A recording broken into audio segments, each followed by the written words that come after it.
La musique, quand elle retentit, il y a quelque chose qui sort quelque part, qui vient rentrer en toi, qui commence à se construire. Voilà pourquoi ceux qui la pratiquent, ils sont toujours revêtus de certains pouvoirs, de certaines forces. Alors on va parler de ça aujourd'hui. Je prends deux fois cette activité à la légère, mais moi je vais te dire que en fait quand tu ne connais rien en termes de musique, tu n'as pas créé une attitude d'adoration en toi, c'est quasiment impossible de ramener la présence de Dieu dans ta vie et véritablement dans ta maison et véritablement dans ce qui est à toi. Ce n'est pas moi qui le dis, mais c'est la parole de Dieu qui le dit. Voilà pourquoi vous allez remarquer, tous ceux qui servent le Seigneur, même si ce n'est pas un musicien confirmé, je vais constater ça en lui. Il a ça. Voilà pourquoi vous remarquez, bien qu'ils ne sont pas vraiment ancrés à ça, une bonne majorité en sortie des chants. La majorité des pasteurs, quand il arrive sur la chaire, en fait souvent il va chanter. Il va chanter. Il va chanter. Parce que la présence de Dieu, pour qu'elle vienne vraiment, il faut que la personne comprenne qu'elle doit construire l'adoration en elle. L'adoration en elle. Il y a d'autres personnes qui ont deux fois du mal aussi pour s'en sortir dans leur bataille, mais l'enseignement du côté des rites, des rituels chrétiens sont très importants. Ça va beaucoup les aider. De Samuel au chapitre 6. Je vais lire au nom du Seigneur. À partir du verset 1. David rassembla encore toute l'élite d'Israël au nombre de 30 000 hommes. Et David, avec tout le peuple qui était auprès de lui, se mit en marche depuis Baal et Juda pour faire monter de l'arche de Dieu. Quand on parle de l'arche de Dieu, en fait, c'est le Saint-Esprit. L'arche de Dieu, c'est la représentation du Saint-Esprit. Donc les gens parlaient et communiaient avec Dieu, mais cependant, Dieu, on le consultait, en fait, dans l'arche. Tu peux aussi marcher avec Dieu, mais il faut qu'il y ait un moment donné que tu es le Dieu qu'on consulte. Pour que tu es le Dieu qu'on consulte, il faut que Dieu vienne en toi autrement. Donc l'arche de Dieu, c'est là où il y avait la présence de Dieu. Ce n'est qu'à partir de l'arche que Dieu pouvait être consulté. Alors quand tu sers le Seigneur, ou quand tu marches avec Dieu, pour que tu aies le Dieu qu'on commence à consulter, le Dieu qui te parle, le Dieu qui t'apparaît, le Dieu qui te donne deux fois des visions, des révélations de temps en temps, n'a rien à voir avec le Saint-Esprit pour servir Dieu. Ce n'est pas la même chose. Ce n'est pas la même chose. Dieu, quand on va voir dans la Bible, il a plusieurs façades. Et quand tu lis dans le livre d'Apocalypse, comme par hasard, on va te dire qu'il amène 7 esprits. 7 esprits qui représentent les façades de Dieu. Il a beaucoup de façades. J'ai dit dernièrement, il y a Dieu que tu peux voir parce que tu viens à l'église, parce qu'il siège au milieu de l'assemblée. Mais il y a Dieu que tu vas voir comme étant serviteur de Dieu. Ce n'est pas la même chose. Il y a Dieu que tu vas voir parce que tu es engagé. Ce n'est pas la même chose. Le Dieu que tu vas voir parce que tu sers Dieu et que les gens doivent consulter Dieu à partir de toi, tu auras un grand prix et des grandes exigences pour le voir dans cette dimension-là. Là, ça ne serait pas facile pour pouvoir le rencontrer. Et là, David, pourtant il était choisi, pourtant il était lui-même choisi de Dieu pour le peuple, mais il constate qu'il y avait quelque chose qui manquait, c'était l'arche de Dieu. Quand on va voir, dans la cité de David, il n'y avait pas l'arche. Donc, en vrai de vrai, David était nu. David n'avait pas Dieu. David était vide. Et là, qu'est-ce qu'il va faire? Il va dire, il faut que on se lève, qu'on ramène la présence de Dieu. Alors, David qui était roi, l'arche ne peut pas rentrer chez lui, mais l'arche va rentrer chez un portier. Quand vous allez le voir, si tu étudies bien ces textes, David avait mis en valeur sa position de roi. C'est lui le roi. Il a rassemblé les gens. Il dit, prenez un char, des chars neufs, mettez l'arche. Donc il y avait l'orgueil qui était là. Faites les choses comme je le dis. Et vous allez voir, on va ramener. Oh, chez Dieu, il n'y a pas de président. Chez Dieu, il n'y a pas de ministre. Chez Dieu, il n'y a pas d'autorité élevée. Chez Dieu, il n'y a que ses règles. Chez Dieu, il n'y a que ses principes. Chez Dieu, il n'y a que lui. Voilà pourquoi il est appelé le roi des rois, le seigneur des seigneurs. Quel que soit ce que tu es, tu ne peux pas imposer ou donner de l'argent à Dieu pour que, en fait, ce qu'il a mis en place puisse être oublié et que les choses aillent en ta faveur. Rien de rien. Ce qu'il faut comprendre, c'est que Dieu, quand il met ces choses, voilà pourquoi dans le livre de Corinthiens, on nous dit de ne pas aller au-delà de ce qui est écrit. On va dire au roi David, on est au verset 12, l'Éternel a béni la maison d'Obed-Édom et tout ce qui est à lui à cause de l'arche de Dieu. Et David se mit en route et il fut monter l'arche de Dieu depuis la maison d'Obed-Édom jusqu'à la cité de David au milieu des réjouissances. Quand ceux qui portaient l'arche de l'Éternel eurent fait 6 pas, on sacrifia un bœuf et un veau gras. David dansait de toute sa force devant l'Éternel et il était saint dans les fautes de là. Ça veut dire quoi quand on nous dit ça? Pourtant il était bien habillé, mais en fait dans le rituel, même quand tu es bien habillé, ton vestimentaire ne doit pas t'empêcher de célébrer, d'adorer. Parce qu'en fait l'adoration est un rituel qui va toucher Dieu, qui va montrer malgré ton état, ta position. Lui il était roi, mais il avait tellement dansé que ça énervait sa femme, mais Dieu a frappé cette femme de stérilité.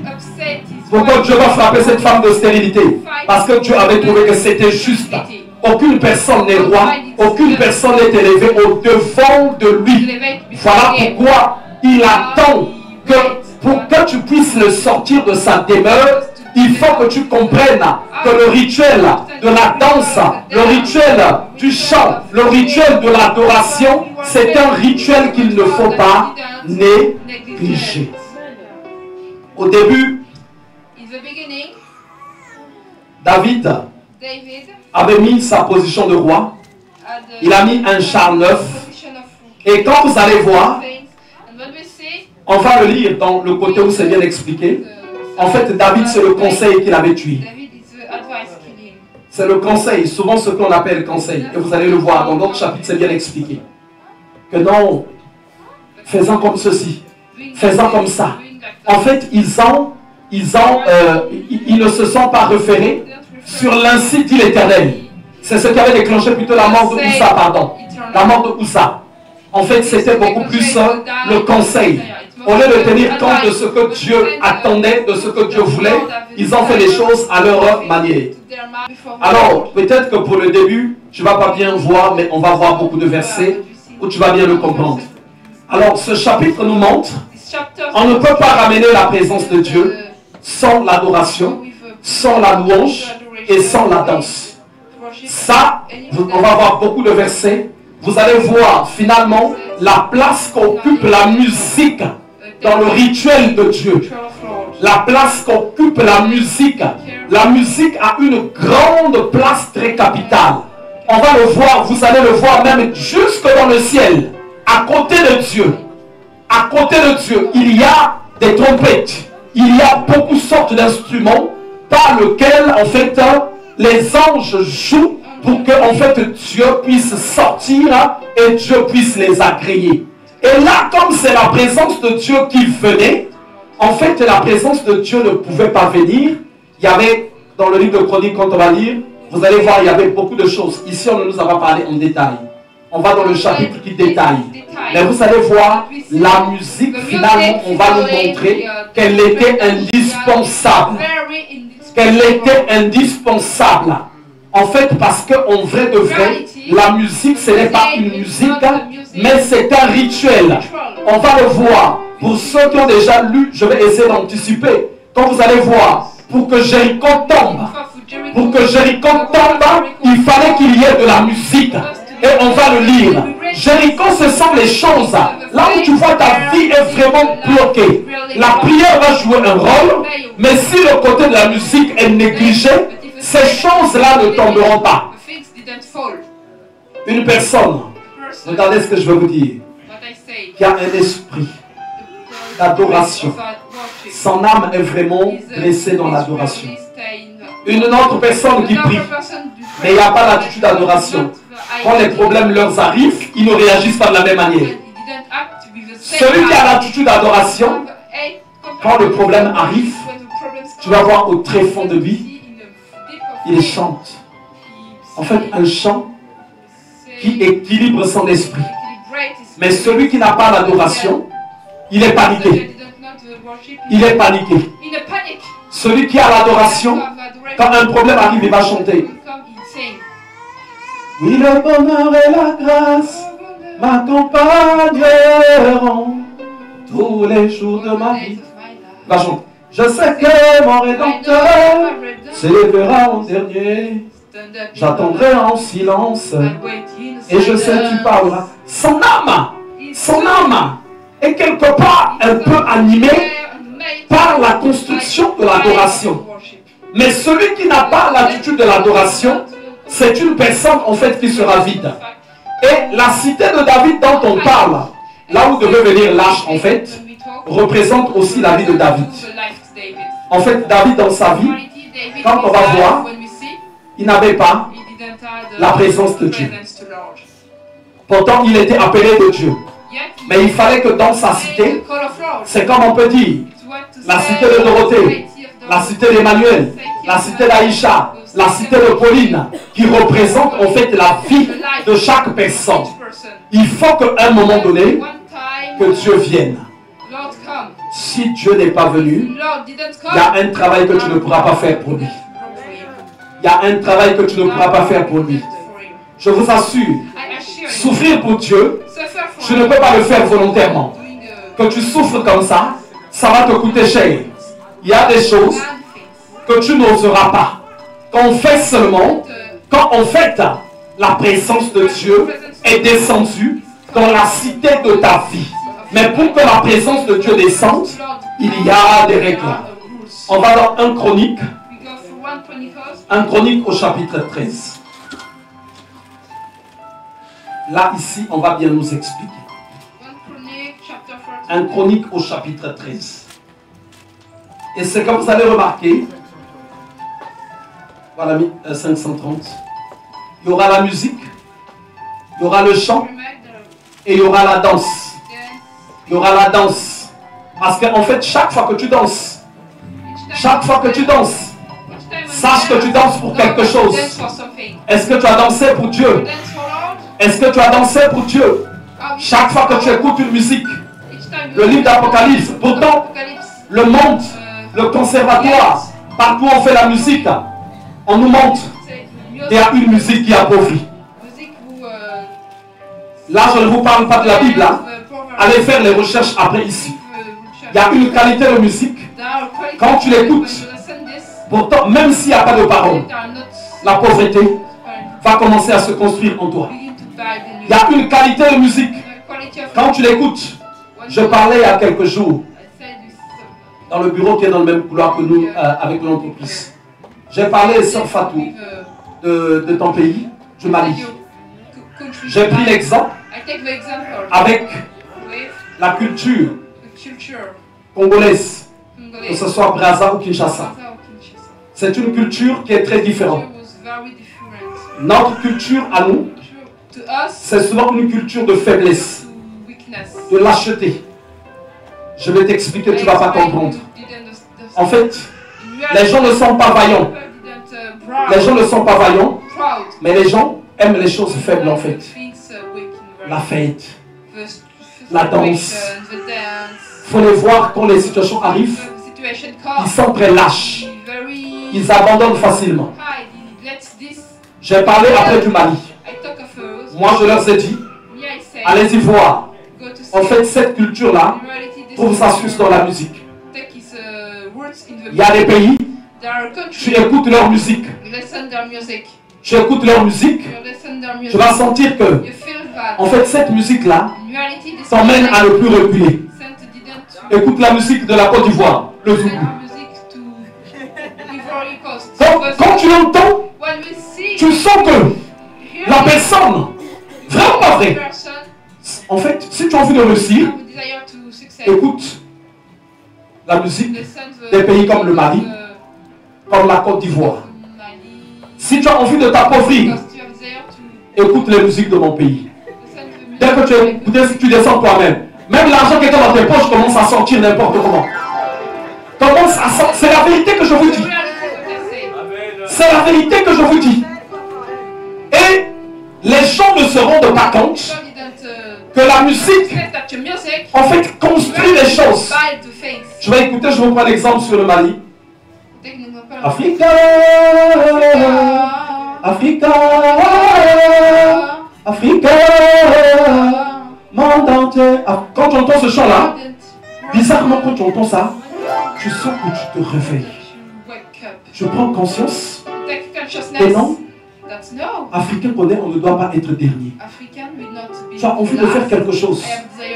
Mais quand tu écoutes la musique de mon pays, ou tout de suite tu as envie de danser le rumba, ou soit tu as envie de sortir l'argent de tes poches. Tu as envie de sortir l'argent de tes poches. Et ils étaient en train de parler des faits qui minent nos pays. Moi je leur ai dit, le problème se trouve là-dedans. Quand vous voyez certains pays dire non, ils vont se prendre en main, en fait c'est déjà ancré dans leur culture, dans beaucoup de points. Alors c'est là où la musique, quand tu rentres dans sa profondeur, on te dit, il y a une qualité de musique qui tue. Il y a une qualité de musique qui donne la vie. Quand Dieu a conçu le monde, l'univers, pour que les fléaux soient envoyés sur la terre, on va lire dans le livre d'Apocalypse, il faut qu'il y ait d'abord une qualité de musique qui va retentir. Quand il y a une qualité de musique qui retentit, boum, l'ange qui va donner la mort sort. Ça veut dire que cet ange-là répond par rapport à cette musique. Boum, il y a une musique qui retentit. Celui qui part pour vaincre, il sort. Boum, il y a une musique qui retentit. Celui qui part livrer les fléaux sort. Parce qu'en fait, chaque musique joue un rôle en fait dans tout ce que les gens vivent. Et la musique, en vrai de vrai, n'est pas une musique. C'est une forme de rite qui construit des choses dans la vie des gens. Écoute beaucoup Julien l'Ecclésiaste. Tu vas devenir un grand Kizengui. Depuis qu'il a recommencé jusqu'à la fin, il ne fait que pleurer. Vous les femmes, oh le diable. Donc tu écoutes ça, tu ne vas que pleurer. Tu auras, en fait, tout ce que tu auras maintenant dans ta vie, faire des fleurs roses, des cadeaux aux femmes, leur offrir des choses, tout ça. Toute ta vie, tu vas passer qu'à ça.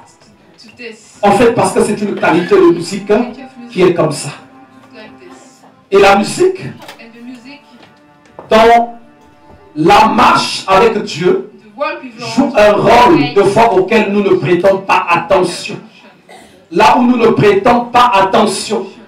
Et si tu n'as pas compris ça, tu vas taper à côté dans la marche avec Dieu. C'est là où vous allez voir tous ceux qui ont servi Dieu il y a quelque chose que tu découvres en eux, une attitude d'adoration. Les Moïse, les Abraham, la mère de Samuel, vous allez les voir nombreux. Les David, tous ceux qui ont servi Dieu, il faut d'abord que tu aies ça. Parce que la présence de Dieu marche en fait avec l'adoration, avec la louange, avec la danse, avec la musique. Et là, David voulait ramener la présence de Dieu. Voilà pourquoi l'Église est appelée à développer sa musique. Et l'Église aussi est appelée, chacun aussi dans l'Église est appelé aussi à développer personnellement en fait le côté musical. Celui qui n'a pas l'attitude de l'adoration en lui ne priera pas pareil que celui qui a l'attitude de l'adoration. Ils ne prieront pas pareil. Voilà pourquoi chacun doit en prendre conscience. On va lire. Donc, dans tout 1 Chronique 13, on nous refait le récit de comment est-ce qu'après Uza va être tué. Ce qu'on a lu dans le livre de Samuel. Maintenant, on vient dans 1 Chronique maintenant 15, là où David maintenant va prendre la résolution de se lever maintenant pour aller prendre l'arche, puisque Uza a été frappé. Uza a été frappé. Alors David va réfléchir. Pourquoi Uza a été frappé? Et qu'est-ce que je dois faire pour ramener la présence de Dieu dans ma vie?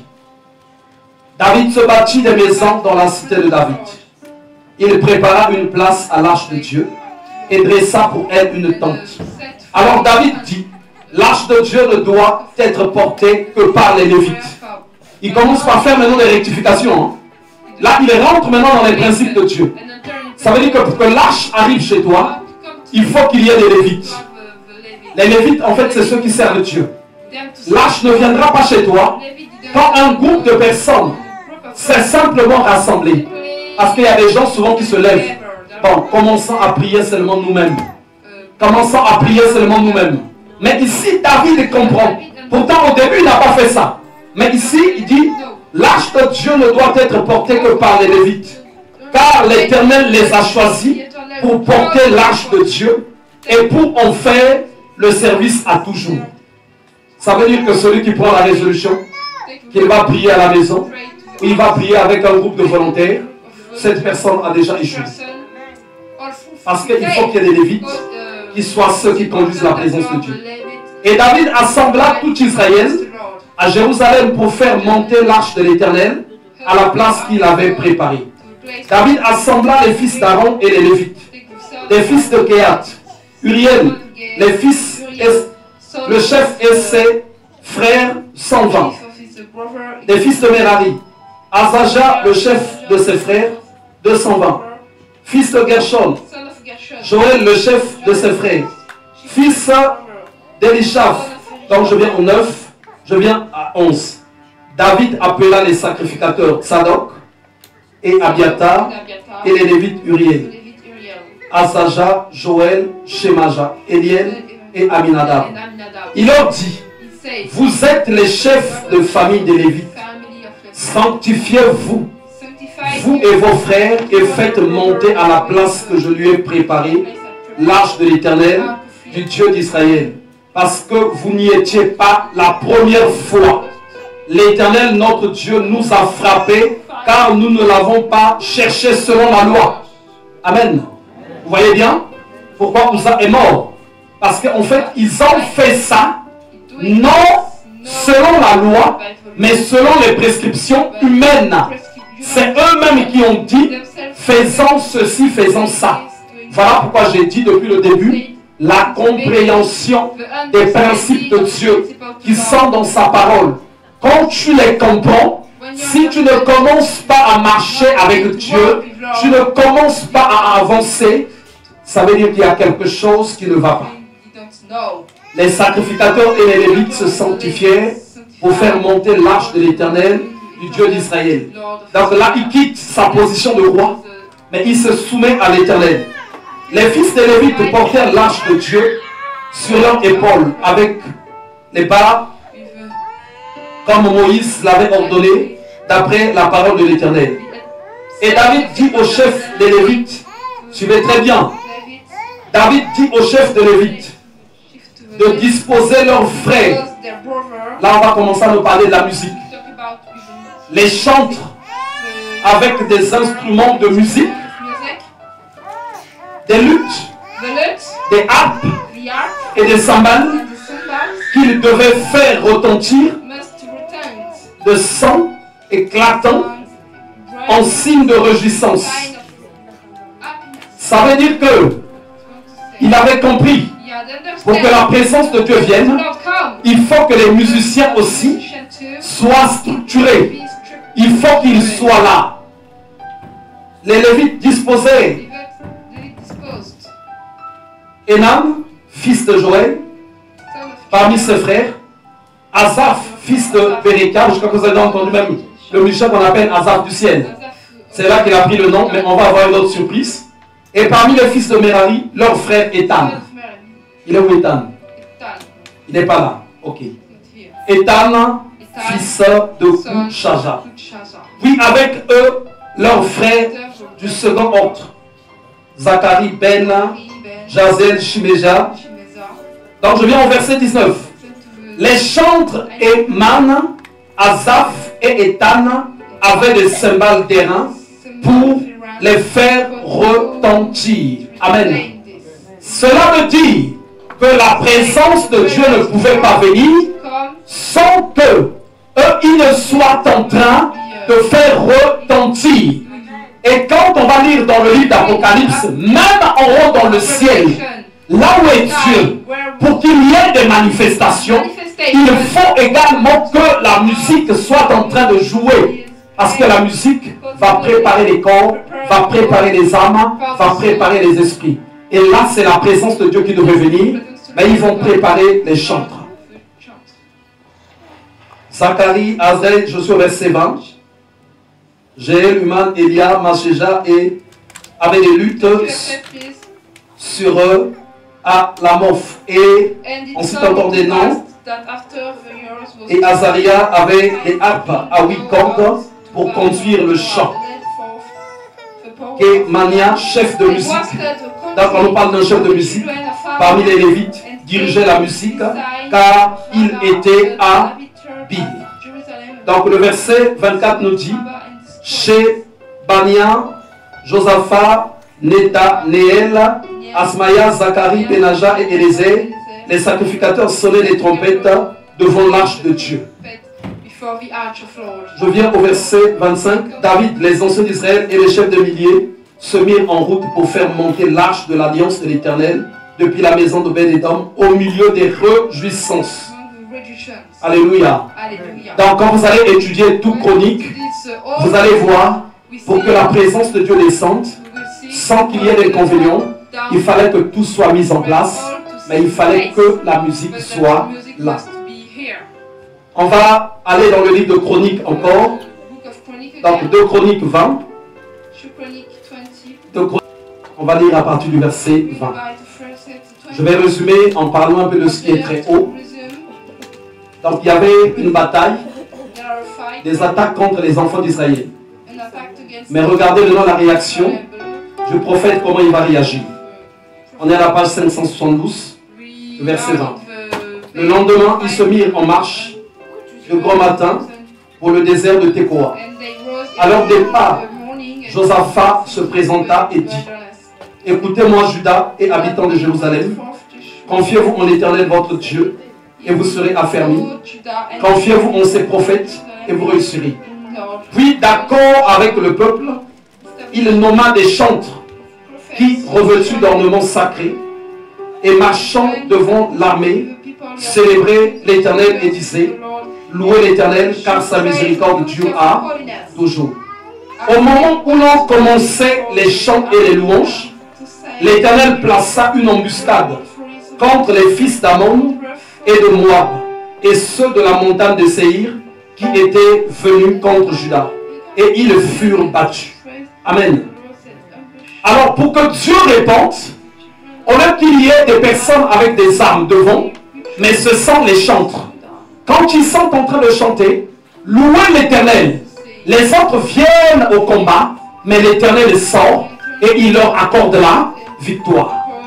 Alors, là où les gens se rassemblent, si on n'a pas travaillé la musique, si la musique n'est pas là, le rituel n'est pas complet. Parce que d'autres victoires, pour qu'on puisse les avoir, il faut d'abord qu'il y ait aussi des chantres.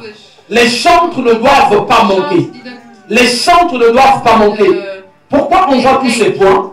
Parce que dans la maison de Dieu, nombreux sont ceux, en fait, qui recherchent de voir des solutions, des délivrances, des guérisons. Mais la parole de Dieu déclare que Dieu a fait de nous des sacrificateurs. Il faut qu'on sache maintenant qu'est-ce que Dieu nous demande de faire pour que nous puissions marcher dans la victoire. En fait, l'action que Dieu libère dans la vie d'un serviteur de Dieu n'est pas suffisante. Il faut qu'il y ait en fait tous les principes